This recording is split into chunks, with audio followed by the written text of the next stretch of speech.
Hi friends, Big Boss and ஈரமான Rojave 2 fame actress கேப்ரல்லா இருக்காங்கல்ல அவங்களோட 24th பர்த்டேவை வந்து செலிப்ரேட் பண்ணியிருக்கிறாங்க. அவங்களோட அம்மா வந்து அவங்களுக்கு சர்ப்ரைஸ் பண்ணியிருந்தாங்க. புறாவெல்லாம் வச்சு ஒரு பாக்ஸ்குள்ளே வந்து பேக் பண்ணிவிட்டு சர்ப்ரைஸ் பண்ணியிருந்தாங்க. அவங்க பார்த்து டக்குன்னு பயந்துட்டாங்க. ரொம்பவே ஹாப்பியாகவும் ஷேர் பண்ணியிருந்தாங்க. அதை நிறைய ஃப்ரெண்ட்ஸ் அண்ட் ஃபேமிலி கூட வந்து அவங்களோட 24th பர்த்டே வந்து அவங்க ரொம்பவே கிராண்டாக செலிப்ரேட் பண்ணியிருந்தாங்க. க்யூட்டாக ட்ரெஸ் பண்ணிவிட்டு ரொம்பவே சின்ன பொண்ணு மாதிரி ரொம்பவே ஹாப்பியாக இருந்தாங்க.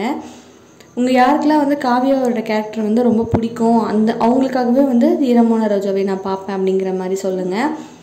காவியோட கேரக்டரை வந்து யாரெல்லாம் மிஸ் பண்ணுறீங்க அப்படிங்கிற மாதிரி சொல்லுங்கள். ஈரமான ரோஜா வந்து ரீசெண்டாக தான் முடிஞ்சுது. யாரெல்லாம் அந்த சீரியலை வந்து மிஸ் பண்ணுறீங்க அப்படிங்கிற மாதிரி சொல்லுங்கள். இவங்க வந்து அடுத்த சீரியலில் நடித்தா நீங்களாம் சப்போர்ட் பண்ணுவீங்களா அப்படிங்கிற மாதிரியுமே ஷேர் பண்ணிக்கோங்க. காவியா வந்து அந்த ரோலை வந்து நல்லா பண்ணியிருந்தாங்க. நெக்ஸ்ட்டு வந்து அவங்க ஆப்பர்ச்சுனிட்டி கிடைக்கும் போது கண்டிப்பாக நான் அதை விட பெஸ்ட்டாக பண்ணுவேன் அப்படிங்கிற மாதிரி ஷேர் பண்ணியிருந்தாங்க. கேப்ரில்லா வந்து நல்லா டான்ஸ் ஆடுவாங்கன்னு எல்லாருக்குமே தெரியும். பட் ஆக்ட்ரஸாக வந்து ஒரு ஆக்டிங்கில் வந்து இவ்வளோ நல்லா பண்ணுவாங்கன்னு யாரும் எக்ஸ்பெக்ட் பண்ணல. பட் ரொம்பவே சூப்பராக பண்ணியிருந்தாங்க. உங்களுக்கு இந்த வீடியோ பிடிச்சிருந்தா லைக்